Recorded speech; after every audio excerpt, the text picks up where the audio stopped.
was on Rikers Island at 18. Who gives a fuck? At 18 years old, I was on Rikers Island with dudes like Tankhead, Wild Bill, Ferguson, Germ, K-Born, Bishi, Rel, Tattoo, so many names, Smooch, Papa Jock, may he rest in peace. When son was shooting jump shots in the NBA and Michael Jordan was mushing and smacking them, I was on Rikers Island in the bullpens. Dudes running up on you like, yo, what size you wear? Let me get that belt. And right at that moment, you knew it was on. Had niggas like you washing socks at 18, pussy. Shut up! Shut up! Shut up! Oh, shut up, goddammit. Shut up! You see, you niggas get all up in y'all feelings. Everything that you said in your little punk video got nothing to do with me. You're talking about incidents when I was incarcerated. I don't give a fuck who you try to lie niggas a lot. You can't get real niggas to beef it. That whatever niggas had in the past, you don't fuck about none of that. They ain't got nothing to do with me. Like all you do is run your mouth like a woman. You run your mouth like a lady. I mean, you like one of my lady friends. I'm starting to think you want my dick.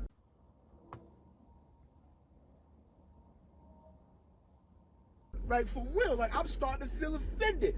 I'm starting to feel like Poppy is sexually attracted to me and the bros. Shut up! Shut up! Shut up! Shut up! Shut up! Shut up! God damn it! Shut up! Shut up! Shut up! Damn it! Shut up! Like, what the fuck is this about, man? You was in a torrid love affair with Africa Bambaataa. Yes, you was in a relationship with Africa Bambaataa. That's what I do know. Cause you at 14, you like how you be like out here like this, you be like, niggas was busting this and doing that. At 14, I was dusting this and doing that. So what I'm saying is, at 14, when I was busting this and doing that, a nigga couldn't take my dick out my pants. Another man couldn't take my dick out of my pants and put it into his mouth and fillet me. Well, you know you're supposed to jerk off, right? You see what I'm saying? So now he introducing you to porn. And then while he's introducing you to porn, he pulls out the black book. Damn sure ain't gonna say nothing about African Bambaataa in that goddamn black book. Talk back to me. And in this book, this book, you can never forget this book. Like, whoa. So then he's telling you that you're supposed to jerk off, you gotta jerk off because it's unhealthy for you not to. This is what he's doing. He's breaking you in. Then he gets you to the point to where that one day I find myself in the room. That it's crazy because Bam have me sitting there watching him giving these older niggas oral sex. Dudes that I looked up to. You were in a relationship, you queer, and I have nothing, no slight to the LGBT community and anybody who was a real victim of molestation. But you gonna stop slandering Bambaataa's name. He is not no molester. He's a homosexual man who was in a relationship with other homosexual men. The fuck is you talking about? Like you just like a scorned lover. Every time one of you, it's like you break up with a bitch. I guess the nigga broke up with you, probably found him a new piece of action, and you got like every other bitch. You get bitter. Bambaataa left him. This is the man who he looked up to his whole life. He was a father to him. He left him, his lover, for another one. A woman scorned. There was no goodbyes. There was no kisses. There was no closure to it. So he told Bambaataa, I'm only talking facts. If you don't stay with me, I'm going to tell people you raped me. Bambaataa know he didn't rape that boy. He know he didn't rape him. He's not going to court. Bam knew that there would be some physical evidence. So what he did was he thought me as a young boy.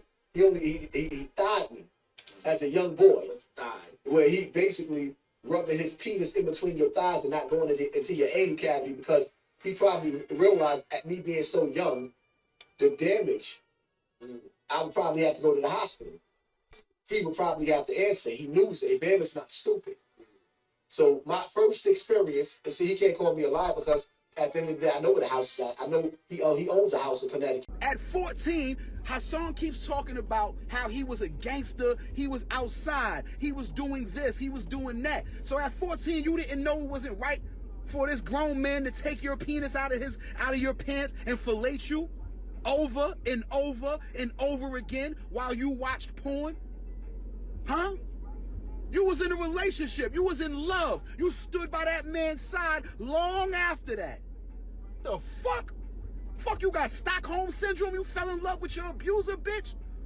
You got Stockholm Syndrome. That's what it is. You fell in love with your captor. I mean, yeah, Stockholm Syndrome. So when you dealing with Stockholm Syndrome, which I found that word after all of this, I can't understand it. I couldn't even explain it to you.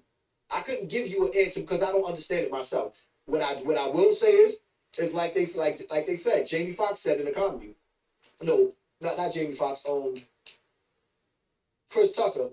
Bear Bada was the uncle who paid my way to college and molested me at the same time. Bear was like a father to me. You always talk about somebody putting in child welfare services on you. It's because you said it. People who's been abused can't be trusted around children. Who has been molested cannot be trusted with kids. And I would tell you that even about myself.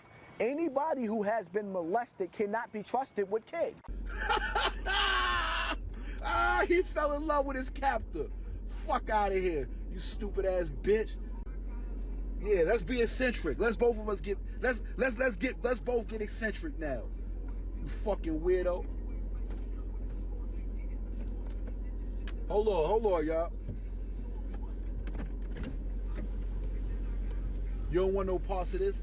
I'm dogging after Hassan Campbell. He came at me. He made a video. I'm firing him. I'm tired of, cause the niggas are scoring lover, H. The niggas are scoring lover. He broke up with Africa Bambaataa, and as soon as he broke up with him, now it wasn't a relationship. Now it was molestation. Come on, man. At 14, would you have allowed the man to pull your penis out of your pants and do something to you? No. Huh? No. Would you agree that there's two different type of 14-year-olds in the world? Yes. There's sheltered 14-year-olds who are innocent and all that type of shit, and then you got 14-year-olds like we were. Yes. Right? Yes. That were already committing crime, going to spa fit and shit like that, right? Yes. Okay, at that 14, would you have allowed a man to take your thing out your pants and fillet you? No. Repeatedly? No. And then protect them? No. Okay, that's all I wanted to know. This nigga's in a relationship.